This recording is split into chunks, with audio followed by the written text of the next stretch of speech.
maju 1 tahun lagi. Besok berarti, tahun besok berarti. Prediksi beliau. Masa apa ini beliau perdukunan gitu kan ya? Klenek ya, apa namanya?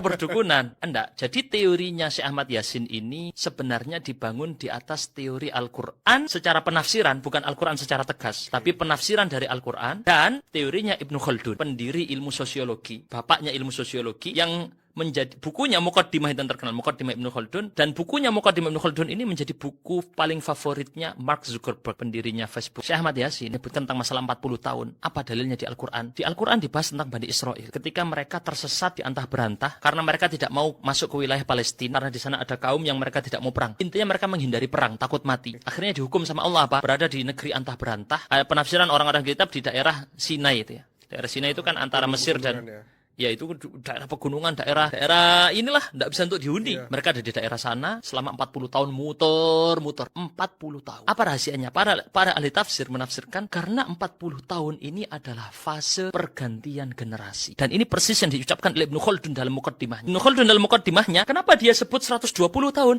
Karena terjadi 3 generasi, setelah 3 generasi negara itu hancur. Generasi pendiri, generasi penikmat, dan generasi perusak. 120 itu tadi kan? Iya, 120 dibagi 3. Iya, 40. Karena orang setelah 40, kalau dalam bahasa Al-Quran, 40 tadi yang disebutkan Syekh Yasin, Ahmad Yasin, berdirinya negara Israel, yaitu sekitar tahun berapa? 19? Dari itu lah. Ya, 1948. 40 tahun berikutnya, tahun berapa? 88. Apa yang terjadi? Tahun 1988, ya alias 40 tahun berikutnya, terjadi intifadah, serangan dari Palestina melawan Israel. Banyak dampaknya. Perlawanan yang tadi munculnya Hamas dan seterusnya. Ini dari fase 40 tahun berikutnya. 40 tahun.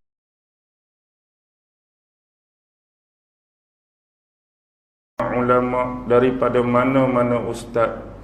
Moga-moga setiap ilmu yang disampaikan dapat dijadikan sebagai panduan untuk kita meneruskan kehidupan di atas muka bumi Allah yang bersifat sementara. Dan ingatlah bahawa setiap niat, ucapan dan perbuatan kita akan diminta pertanggungjawaban dan akan diadili dengan seadil-adilnya di mahkamah Allah Subhanahu wa taala. Dan pada pagi ini, sebagaimana yang ditaklifkan, tajuk yang diberikan kepada saya untuk dikupas dan diperbahaskan tak ada tajuk lain, tajuk sama. Depa bagi tajuk Dajjal. Tajuk Dajjal. Baik. Secara umum yang saya boleh bagi tahu ialah, kalau nak suruh cerita tentang hakikat Dajjal dari sudut ciri-ciri, dari sudut sifat-sifat, dari sudut fizikal, dah lama kita bahaskan tentang isu tersebut.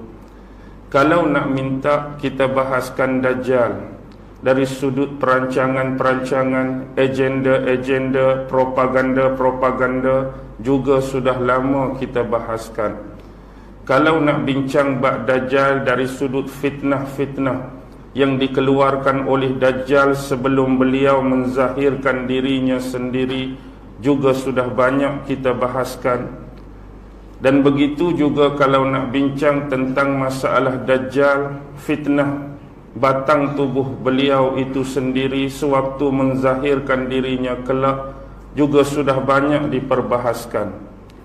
Apapun pada pagi ini dengan masa dan waktu yang terhad, saya akan memilih satu konteks daripada tajuk sebesar Dajjal tadi untuk sama-sama kita renung, untuk sama-sama kita hadam. Moga-moga ada manfaat dan iktibar daripada perkara dan hal tersebut.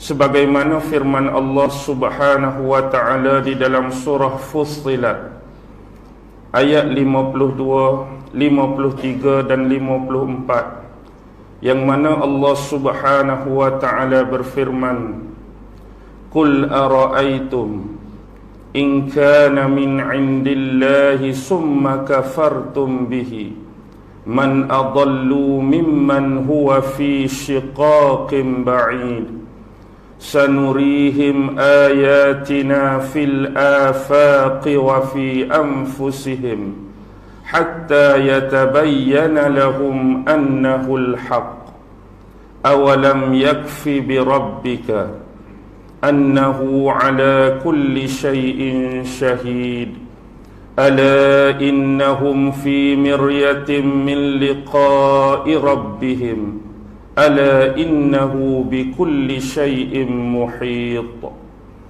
Surah Fussilat 52, 53 dan 54. Dalam firman Allah tersebut, ayat dimulakan dengan kalimah kul. Katakanlah wahai Muhammad. Sesungguhnya perkataan Muhammad ini dilontarkan kepada golongan-golongan kafir musyrik yang mendustai Al-Quran, yaitu firman-firman dan ayat-ayat Allah. Ara'aitum in kana min indillah, bagaimana pendapat kamu sekiranya Al-Quran ini, ayat-ayat Allah ini, firman-firman Allah ini sememangnya benar-benar datangnya daripada Allah. Summa kafartum bihi, dan kemudian kamu kufur dengannya, kemudian kamu ingkar dengannya, kemudian kamu berpaling daripadanya.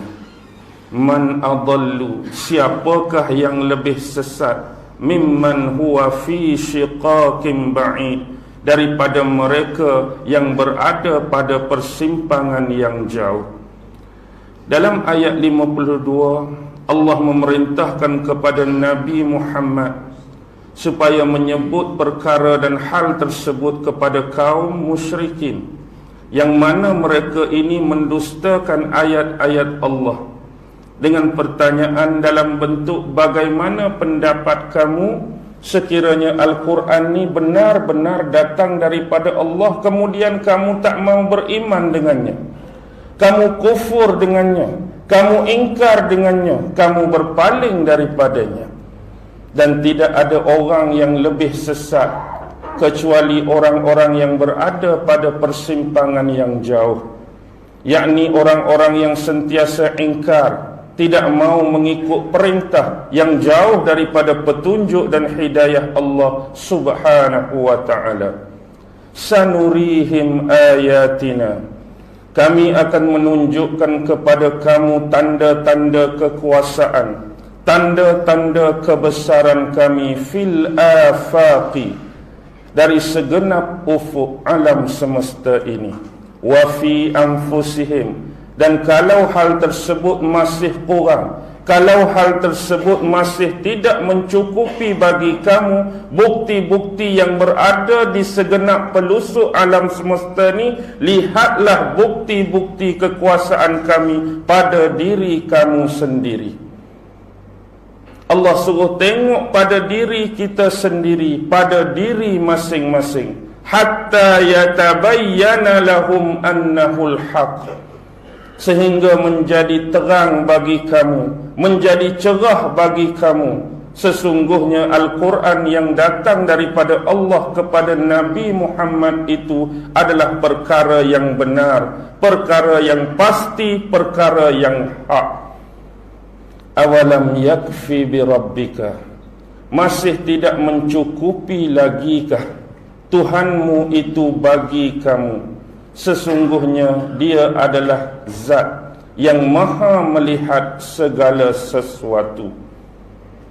Ala innahum fi miryatin min liqa'i rabbihim, dan ingatlah, sesungguhnya orang-orang kafir musyrikin yang mendustai ayat-ayat Allah tadi, mereka sebenarnya was-was, mereka sebenarnya ragu-ragu tentang pertemuan dengan Tuhan mereka sendiri. Ala innahu bikulli syai'in muhit, dan sesungguhnya pastilah Allah subhanahu wa ta'ala itu meliputi ilmunya atas segala sesuatu. Baik, bila kali pertama kita membaca dan merenung ayat ini adalah satu peringatan bagi mereka yang ingkar dan kufur kepada Allah. Lebih-lebih lagi ingkar dan kufur, tak mau beriman kepada Nabi Muhammad sallallahu alaihi wasallam dan firman-firman serta ayat-ayat Allah yang turun kepada beliau. Kalau baca ayat ni, orang akan tanya, tang mana Dajjalnya? Tang mana kita boleh kait? Tang mana kita boleh hubung? Tang mana kita boleh relate dengan persoalan Dajjal? Baik, bila kita membaca Al-Quran satu demi satu, helaian demi helaian, kita akan mula nampak bahawa Al-Quran yang diturunkan kepada Nabi Muhammad tidak dapat tidak mempunyai 3 perkara pokok yang paling dasar, 3 perkara pokok yang paling asas. Yang pertama ialah persoalan tentang tauhid, persoalan tentang akidah. Yang kedua ialah persoalan tentang syariat, hukum-hukum dan sumber perundangan. Dan yang ketiga ialah melibatkan soal adab, soal akhlak dan soal etika. Inilah ketiga-tiga dasar, ketiga-tiga asas yang melatari ayat-ayat dan firman Allah. Tetapi di sana, di sebalik Allah menyebut tentang tauhid dan akidah, Allah menyebut tentang syariat dan undang-undang, Allah menyebut tentang adab, etika dan akhlak, diselitkan di setiap ayat-ayat dan firman ini kisah-kisah, cerita-cerita.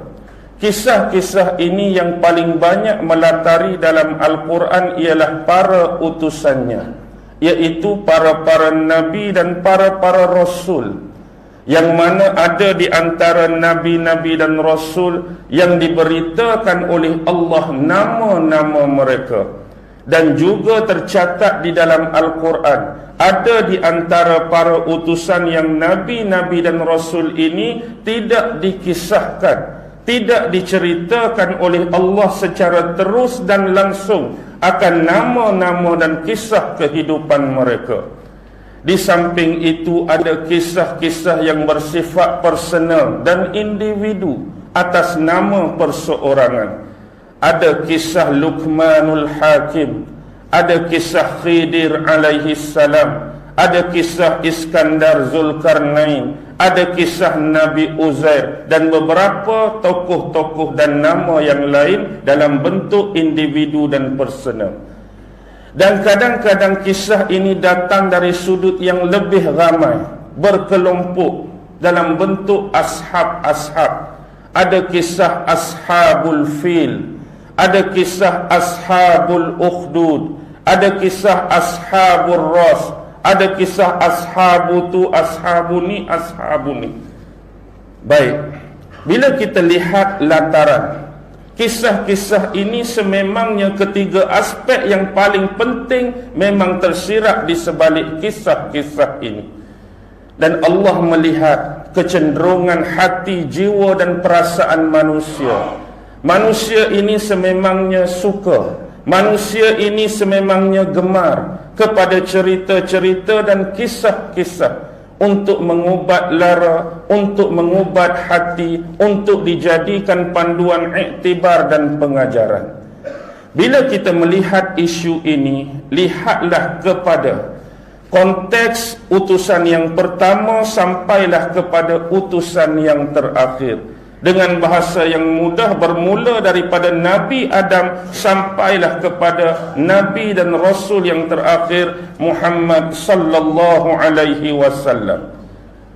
Lihatlah sejarah apabila mereka bertentang dengan kaum masing-masing, apabila mereka bersemuka dengan bani masing-masing, apabila mereka berdialog dengan kabilah masing-masing. Kebanyakan majoriti paling besar Nabi-Nabi dan Rasul menerima penentangan. Nabi-Nabi dan Rasul menerima tomahan. Nabi-Nabi dan Rasul dilempar dengan pelbagai tuduhan, cacian, makian, bahkan fizikal dan jasmani para Nabi dan Rasul. Ada yang dilempar dengan benda-benda najis, ada yang dilempar dengan benda-benda kotor. Hati mereka setiap waktu dan masa disakiti dengan kata-kata yang kesat dan jatuh bermaruah. Bila kita lihat lataran ini, bermula dengan kisah-kisah Nabi yang agung. Lihat kisah Nabi Nuh alaihi salam. Nabi Nuh terpaksa bertempur dengan umat-umat pada zaman beliau yang sudah mula jauh lari daripada panduan dan landasan agama, yang akhirnya kelompok pertama inilah yang memulakan konsep kesyirikan kepada Allah, iaitu dengan menyembah patung-patung idola dan berhala yang ada dan wujud pada zaman beliau. Bila kita lihat pula saudara beliau selepas itu, Nabi Hud juga mendapat tentangan daripada kaum beliau. Masih ada lagi unsur penyembahan berhala, seolah-olah banjir besar Nabi Nuh yang pernah menimpa saudara mereka sebelum ini tidak pernah menginsafkan hati-hati masing-masing. Bukankah terlalu dekat antara Nuh dengan Hud, tetapi iktibar kepada banjir besar tidak dapat melunakkan hati mereka untuk kembali kepada jalan yang benar, jalan yang diredai oleh Allah. Tetapi mereka masih lagi memilih jalan yang sama, menafikan dan menolak panduan wahyu yang datang daripada utusan Allah, yang akibatnya mereka juga dihukum, diuji dan dibala oleh Allah. Akhirnya terkuburlah. Inilah bangsa-bangsa Arab yang pertama. Inilah kelompok-kelompok yang pertama yang tak akan wujud dan muncul lagi buat kali kedua. Kemudian saudara mereka Nabi Saleh juga teruji dengan keadaan kaum dan kabilahnya sendiri, sehingga bukti dan syiar daripada Allah, walaupun dalam bentuk seekor unta yang keluar daripada batu, yang akhirnya bukti dan mukjizat Nabi Saleh ini mereka permainkan dengan membunuh unta tersebut, ditambah pula dengan momokkan, ditambah pula dengan godaan harta benda dan gadis-gadis serta wanita yang cantik, boleh membunuh maruah, boleh menggoda keimanan seseorang, sehingga menentang perbuatan mereka itu terhadap Allah Subhanahu wa ta'ala. Pergi jauh sikit kepada Nabi Ibrahim alaihissalam, bagaimana berdepan dengan manusia, seolah pada waktu tersebut mahu merajai empire yang besar. Itulah Namrus, yang akhirnya mengklaim, mendakwa, mengaku dia sebagai Tuhan, yang selayaknya merajai kawasan-kawasan daerah yang besar yang wujud pada waktu dan masa tersebut. Untuk melampias kesombongan dan kecongkakan beliau, lantas Ibrahim diutus oleh Allah Subhanahu wa ta'ala, dan Ibrahim telah menjalankan tanggungjawab dan tugasnya dengan sebaik-baiknya, sehingga terhasilnya dan terjadinya perdebatan antara Namrus dan Ibrahim. Namrus terpaksa menerima kekalahan tersebut, tetapi ingat, kekalahan bukan berlalu begitu sahaja, tetapi apabila melakukan penentangan terhadap mereka yang mempunyai kuasa yang besar, yang bersifat diktator, maka kobaran apilah jawapan yang diterima oleh Nabi Ibrahim alaihissalam, walaupun beliau diselamatkan oleh Allah Subhanahu wa ta'ala. Nabi Musa juga menerima nasib yang sama, terpaksa berhadapan dengan Fir'aun, bapa angkat sendiri, yang memelihara beliau sejak daripada kecil. Tetapi soal tauhid, soal keimanan, soal akidah, soal jalan yang lurus, tidak pernah membezakan antara keturunan, tidak pernah membezakan seorang bapa dengan seorang anak. Yang hak tetap hak, yang batil tetap batil.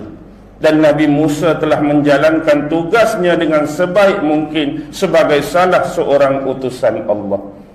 Diringkaskan sampailah kepada Nabi Muhammad, benda ini tidak pernah berkurang.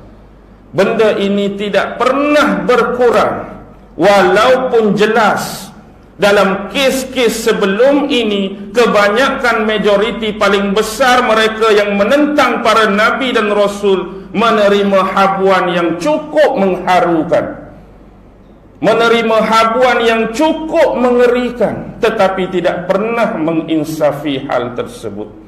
Dan begitu juga sampailah kepada era pada zaman kita, hal ini masih tetap berlangsung dan berlaku. Memang kalau kita baca Al-Quran hanya sebagai nak mengetahui kisah Nabi-Nabi dan Rasul, maaf saya sebut, dia akan terus menjadi seperti kitab dan buku-buku sejarah semata-mata. Kalau hanya baca kisah Nabi dalam Quran, baca kisah Rasul dalam Quran tanpa kita nak renung, ambil iktibar, analisis setiap peristiwa dan cuba relate dengan zaman ni, sama macam kita baca buku sejarah semata-mata. Oh, cerita Nabi Nuh aku tahu macam ni macam ni. Oh, cerita Nabi Sulaiman aku tahu macam ni macam ni. Tetapi inti pengajaran dia macam mana? Dulu arwah guru saya pernah berpesan, nama-nama tokoh-tokoh sejarah-sejarah ini telah berlalu dari pandangan mata kita. Beliau mengibarat dan mengkiaskan apa yang berlaku itu seperti wayang-wayang kulit yang sudah kehilangan dalangnya. Tok dalang dah tak ada, tetapi wayang-wayang kulit tadi masih ada. Masih tidak bererti, tidak ada roh. Tetapi ingat, jangan sesekali di antara kamu yang beri mereka nafas baru. Jangan ada seseorang kamu yang bagi roh baru. Jangan ada seseorang di antara yang kamu bagi kehidupan baru, menjadi dalang untuk menghidupkan kembali watak-watak mungkar yang pernah Allah sebut dalam Quran dalam zaman ini.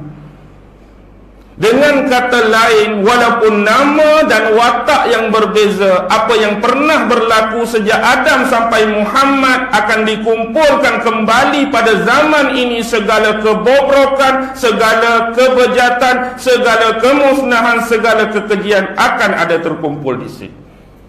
Mungkin apa yang anda akan temui pada zaman ini bukan lagi nama-nama seperti yang pernah tercatat dan direkodkan oleh Al-Quran. Nama dia mungkin baru, nama dia mungkin berubah, tetapi perwatakan, tetapi sifat, tetapi pembawaan adalah hasil daripada apa yang pernah Allah rakam dalam Quran. Kalau kita tengok hari ini, ramai atau tidak mereka yang menentang jalan kebenaran, ramai atau tidak mereka yang menolak jalan para Nabi dan Rasul, ramai atau tidak persoalannya. Ramai atau tidak, jawapan ada pada anda bila anda lihat persekitaran, lingkungan dan di sekeliling anda. Bukan sahaja konteks yang berdekatan, tapi lebih jauh. Lihat kepada masa dan dunia sekarang, apa yang sedang berlaku. Manusia sedang berduyung-duyung, berpusu-pusu kembali bertauhid dan berakidah kepada Allah, atau sedang berduyung-duyung dan berpusu-pusu sedang keluar daripada agama yang benar ini. Persoalan yang timbul ialah, bila kita lihat konteks keagamaan pada hari ini, ada 3 kelompok paling besar yang melatari manusia. Yang pertama dikenali sebagai teisme. T-E-I-S-M-E, teisme. Apa maksud teisme? Teisme ini ialah golongan-golongan, kumpulan-kumpulan manusia yang masih lagi mempercayai apa itu ketuhanan, yang masih lagi mempercayai bahawa Tuhan tu ada, Tuhan tu wujud. Mungkin dalam bentuk pemaknaan, mungkin dalam bentuk pemahaman yang berbeza, tetapi kumpulan teisme masih lagi mengaku, masih lagi percaya, masih lagi beriman Tuhan tu ada. Bagaimana bentuk pemahaman tentang Tuhan yang mereka perkatakan tu mengikut bidang dan jalan agama masing-masing. Poin pokok, mereka percaya ada Tuhan. Kelompok yang kedua tambah A sebiji kat depan, etisme. Bila sebut tentang etis, hak ni percaya ke tolak Tuhan? Ateisme ni orang yang menolak dan menafikan adanya Tuhan dan wujudnya Tuhan. Hak ni hak tak percaya dah Tuhan ni ada. Hak ni hak tak percaya dah Tuhan ni wujud. Maka yang terhasil daripada ateisme ini secara kemuncak, lahirlah apa yang bersalahan dengan agama, yang hari ini kita sebut sebagai ideologi. Yang bila kita baca di belakang tu bunyi isme. Contoh, secularism. Apa lagi selain pada sekular? Pragmatisme. Apa lagi selain pada tu? Komunisme. Apa lain selain pada tu? Nazisme.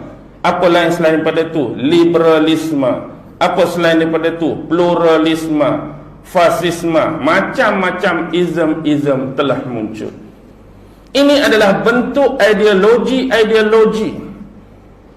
Bukan datang daripada agama, tetapi hasil daripada ciptaan akal manusia sendiri dalam bentuk rasionalisme.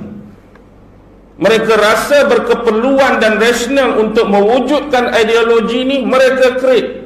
Mereka rasa berkemampuan untuk mewujudkan ideologi ini, mereka cipta. Maka akhirnya kelompok-kelompok yang menolak kewujudan dan keberadaan Tuhan seolah-olah hampir sama banyaknya dengan mereka yang mengaku dan percaya kepada Tuhan. Tetapi di sebalik dua kelompok yang besar ini, adanya di tengah-tengah yang dipanggil agnotism. Agnotism ni dia bukan tolak terus. Agnotism ni dia bukan tak terima terus, tetapi dia orang yang syak. Dia orang yang ragu-ragu, dia orang yang was-was. Kumpulan belah atas kata Tuhan ada, tengok belah bawah kumpulan ni kata Tuhan tak ada. Hak sebenarnya ada ke tak ada? Agnotism ni dia duduk tengah-tengah.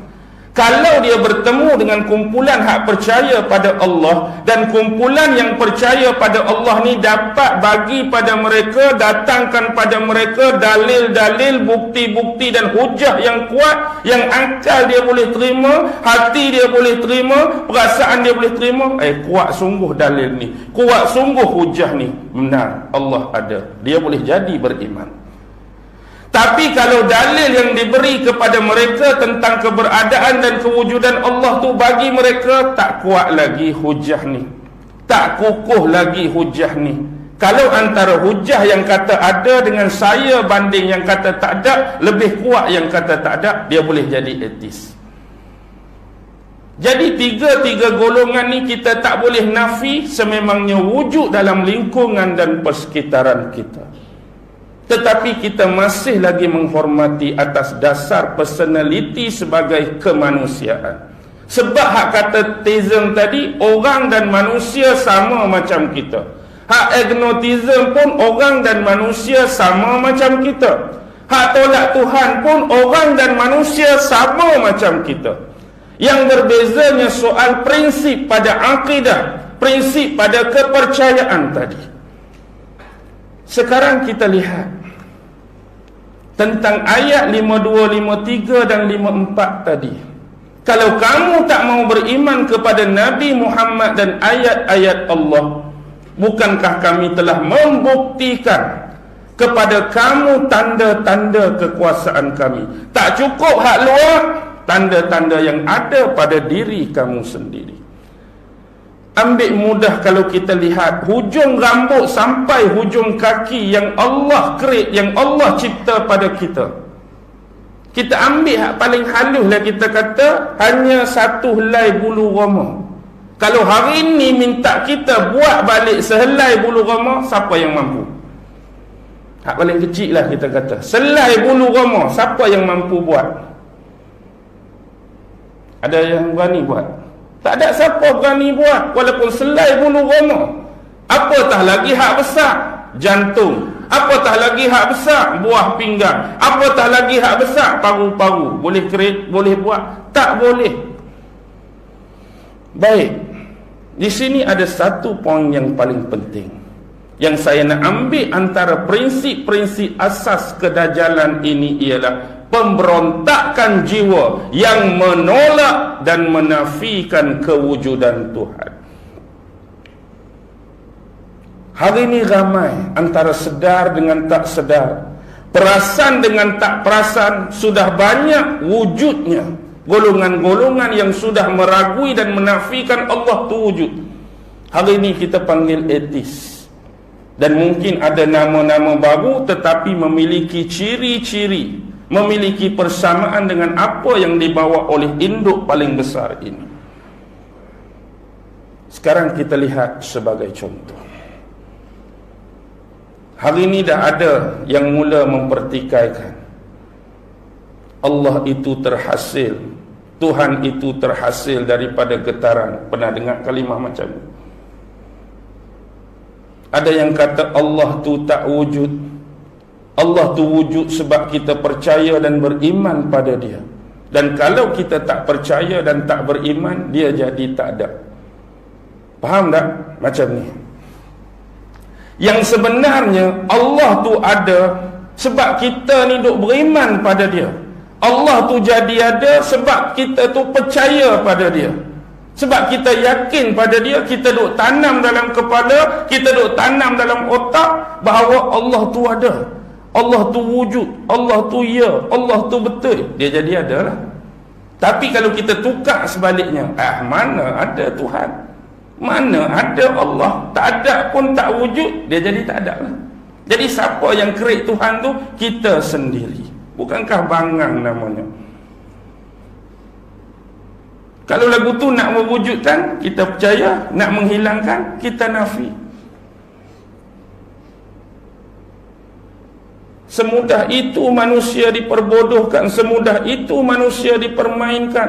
Tetapi mudah tak mudah, ramai yang jadi pengikut.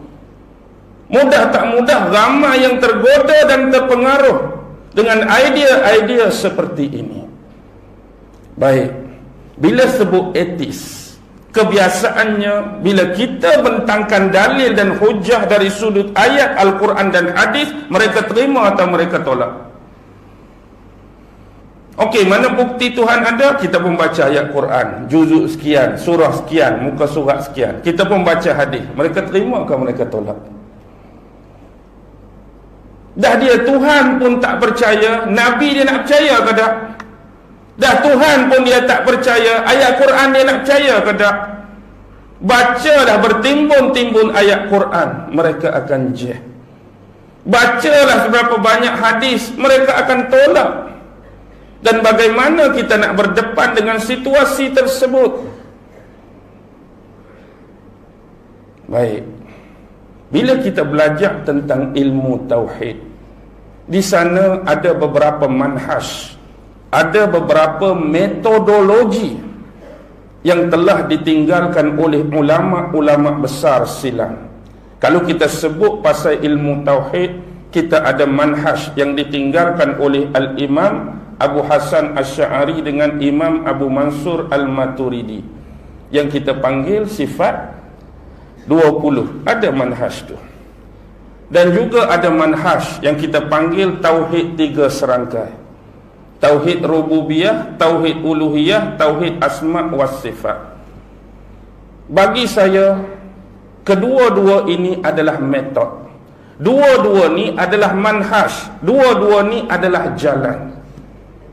Kalau anda rasa dengan jalan ni anda mampu sampai kepada pengenalan yang hakiki tentang Allah, go on.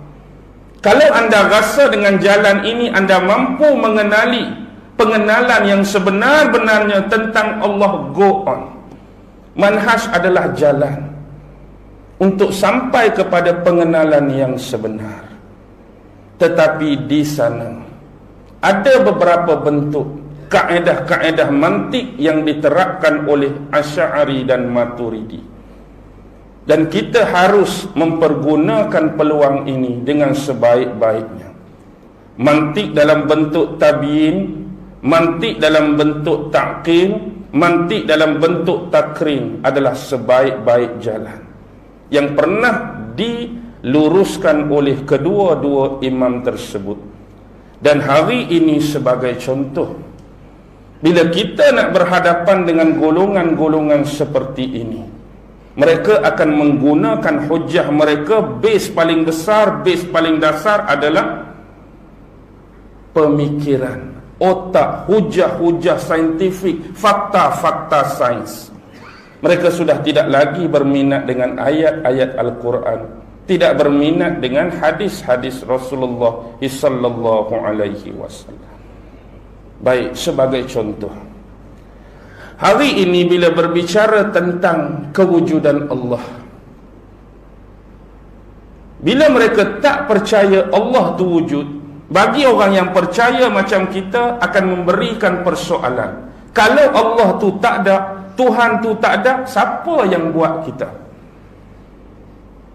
Siapa yang buat kita? Siapa yang cipta kita? Siapa yang create kita? Agak-agak jawapan yang dia bagi apa?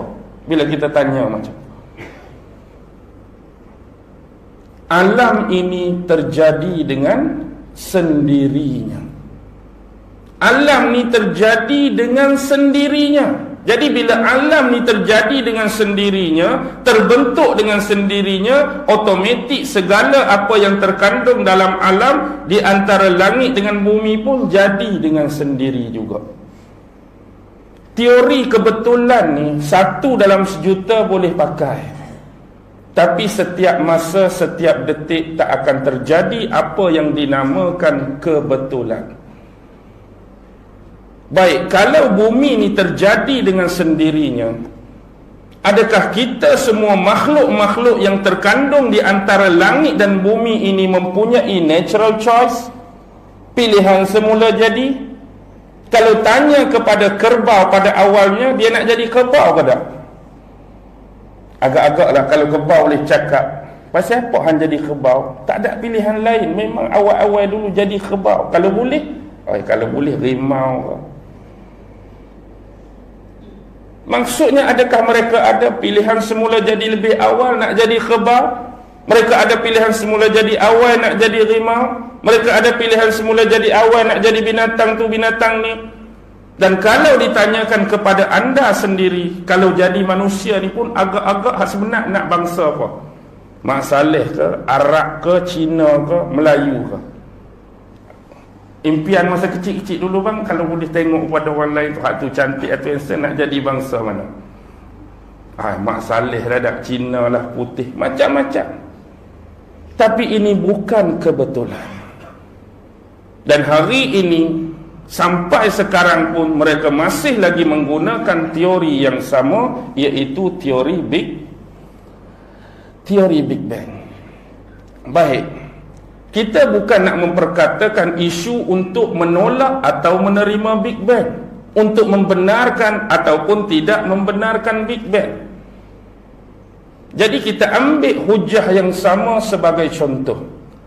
Kalaulah Big Bang benar-benar berlaku, Big Bang ini ialah satu ledakan, satu cetusan yang pernah berlaku pada satu masa yang kita sendiri pun tak tahu bila masa itu berlaku. Dan kalaulah dia benar-benar berlaku, ledakan, cetusan, letupan itulah yang sebenarnya dianggap sebagai permulaan alam semesta.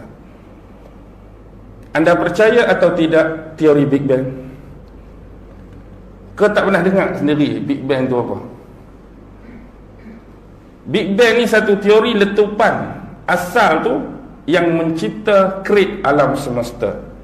Baik, kalau kita kata untuk terjadinya letupan tu perlu ada orang yang create letupan tu, orang yang create cetusan tu.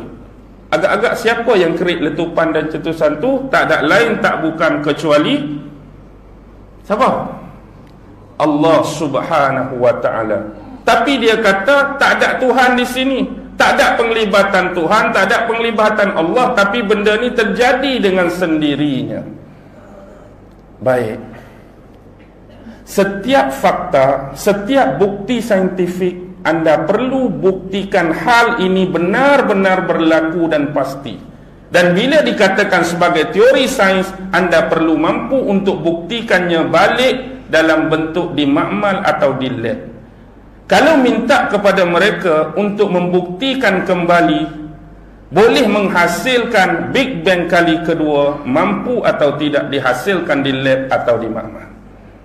Agak-agak mampu ke mereka nak buat Big Bang for second coming? Mampu ke tidak? No. Baik. Benda asas paling mudah. Di hadapan saya ni ada meja kosong. Dan saya letakkan 4 benda, 4 perkara, 4 objek. Yang pertama saya letak seberkas bunga api. Semua orang tahu bunga api. Yang kedua saya letak pistol. Yang ketiga saya letak bom. Dan yang keempat saya letak busur. Ingat satu-satu Seberkas bunga api, pistol, bom, busur. Di belakang sikit ada sedikit ruang. Di belakang bunga api ada mancis ataupun lighter. Di belakang